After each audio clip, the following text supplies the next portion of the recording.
ক্যাম্পাসে উত্তেজনা আমরা দেখলাম আজকে দিনভর কুয়েটে ব্যাপক উত্তেজনা ছিল, প্রায় অর্ধশত আহত হয়েছে এবং সেখানে রামদাও দেখা গেছে, হকি স্টিক দেখা গেছে, রামদা দিয়ে কোপানো হয়েছে শিক্ষার্থীদের, এমনটিও রয়েছে অভিযোগ। এবং সেই অভিযোগের 3টি ছাত্র দলের বিরুদ্ধে, যেখানে বহিরাগতরাও ছিল বলে অভিযোগ রয়েছে। একটু জানতে চাইছি, জুলাই আন্দোলন যার বিরুদ্ধে, যেই হেলমেট এবং রামদা বা হকি স্টিকের বিরুদ্ধে আবারও সেটি ক্যাম্পাসে দেখাটা আসলে বেমানান কি? দীর্ঘদিন সংগ্রামের পর বাংলাদেশ একটা সুন্দর একটা ভবিষ্যৎ দেখতে চেয়েছিল।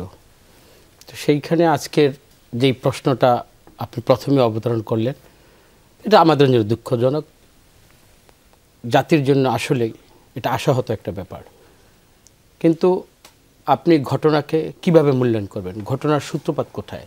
আমি যদি ওগুলাতে আমরা যখন যাব এবং এটা যখন সত্যিকার অর্থে দেখুন, আমার এখানে 2টা ভিডিও ফুটেজ আছে। আমি যতটুকু জানি এই কুয়েটে বিজ্ঞান ও প্রযুক্তি বিশ্ববিদ্যালয়ের ছাত্রদল তার নিজস্ব এজেন্ডা ভিত্তিক লিফলেট বিতরণের জন্য বিশ্ববিদ্যালয় ক্যাম্পাসে যেতে চেয়েছিল।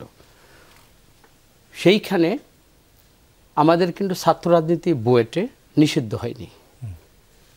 আলোচনার টেবিলে এই জিনিসটা আমরা জানি যে বুয়েটে সম্ভবত নিষিদ্ধ আছে, যদি কিন্তু কুয়েটে তো নিষিদ্ধ হয়নি। তারপরও ছাত্রদল নিজস্ব তার রাজনৈতিক এজেন্ডা ভিত্তিক তাদের যে দলীয় প্রচারণার ক্ষেত্রে ছাত্রদল এখানে প্রচারণার ক্ষেত্রে কিন্তু এখানে তারা গিয়েছিল। আপনি দেখেন ওর পর থেকেই তাদেরকে ওইটা স্বাভাবিক গতিতে আর তাদেরকে ওইটা লিফলেট বিলি করতে দেওয়া হয়নি। তাদের যে প্রচার, তাদের দলীয় যে আমাদের নিজস্ব কর্মসূচিতে যেটা ছিল সেটা তাদেরকে করতে দেওয়া হয়নি। এবং যখন করতে দেওয়া হয়নি তখনই কিন্তু ঘটনার সূত্রপাত। তারপর কি হয়েছে এটা তো আমরা দেখেছি, আপনারাও দেখেছেন। কিন্তু আমার কাছে সবচেয়ে যে দুঃখজনক ঘটনা, যে এই 6 মাস পরে কেন এই জিনিসটা অবতারণা হলো।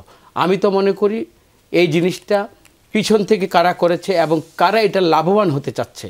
আসলে সামনে যখন একটা নির্বাচনের জন্য যেখানে আমরা মুখিয়ে আছি এবং ডাকসু, জাকসু, চাকসু, রাকসু ইলেকশনগুলো যেখানে হবে, তো সেই ইলেকশনের এই পূর্বে এই ধরনের একটা ক্যাম্পাসে যেখানে একটা শিক্ষার কুয়েটে কারা পড়ে, এই ধরনের একটা ক্যাম্পাসের মধ্যে যদি রামদা, হকি স্টিক বা আদার্স যে উইপন্সগুলো, যেগুলো মরণাস্ত্র, যেগুলো মানুষকে ক্ষতি করে, ছাত্রদের, সাধারণ ছাত্র আঘাত করবে, সেটাতে আমি মনে করি এটা সুষ্ঠু তদন্ত সাপেক্ষে এটার অবশ্যই শাস্তিমূলক যদি এখানে বিচার করা না যায়। দেখেন ওর পর কিন্তু ঢাকা বিশ্ববিদ্যালয়ে কিন্তু আজকে ছাত্রদল এবং বৈষম্য বিরোধী ছাত্রদল মিছিল করেছে। সবচেয়ে দুঃখজনক আজকের যে এই দুঃখজনক, আমি যেমন ব্যথিত, আর একজন ফ্যাসিস্ট চেহারায় যিনি হাসিনা বিদেশে বসে সবচেয়ে আজকে সে খুশি। তো আমরা এত লড়াই সংগ্রামের পরে, এত আত্মহুতি দানের পরে আমরা হাসিনাকে যদি আমরা খুশি করি, ফ্যাসিস্টদেরকে যদি আমরা মাইলেজ দিয়ে তাদেরকে যদি রাজনীতিতে এই সমস্ত কর্মকাণ্ডের জন্য তাকে যদি কথা বলার আমরা সুযোগ দেই, সেটা তো আমরা যারা রাজনীতি এখানে বাংলাদেশে করছি তাদের জন্য দুঃখজনক। কারা দায়ী আসলে? আপনি যে কিছুটা বলতে চাইছিলেন যে নির্বাচনের আলোচনার সামনে আসছে বলে, এটি এইখানে তো আমরা স্পষ্ট করে আমি সেটা বলতে চাই। আমার তো মনে হয় বিভিন্ন ইস্যুতে আমরা এখন দ্বিধা বিভক্ত, যেটা বাস্তব অবস্থাতেই।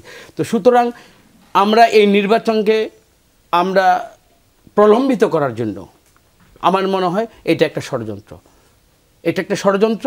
এবং আমি মনে করি সুষ্ঠু নির্বাচনের জন্য যেখানে আমরা এগিয়ে যাবো রোডম্যাপ নিয়ে, আমরা কিন্তু অনেকটা কিন্তু কথায় সব দল কিন্তু এক জায়গায় বসে আমরা কিন্তু এই 15 ফেব্রুয়ারিতে আমরা দেখেছি আমরা নির্বাচনের ডেটের জন্য কিন্তু আমরা সবাই কিন্তু উদ্গ্রীব হয়ে আছি।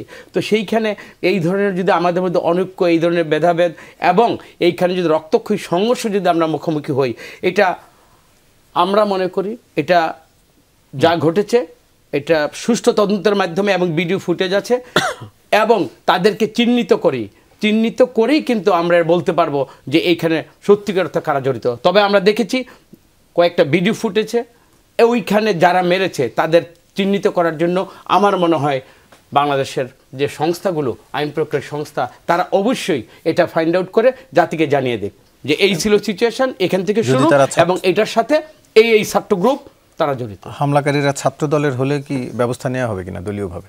আমরা তো সবসময় ছাত্র, আমি বলি অপরাধী তো অপরাধী, সেটা যেই হোক তার বিরুদ্ধে ব্যবস্থা নেওয়া।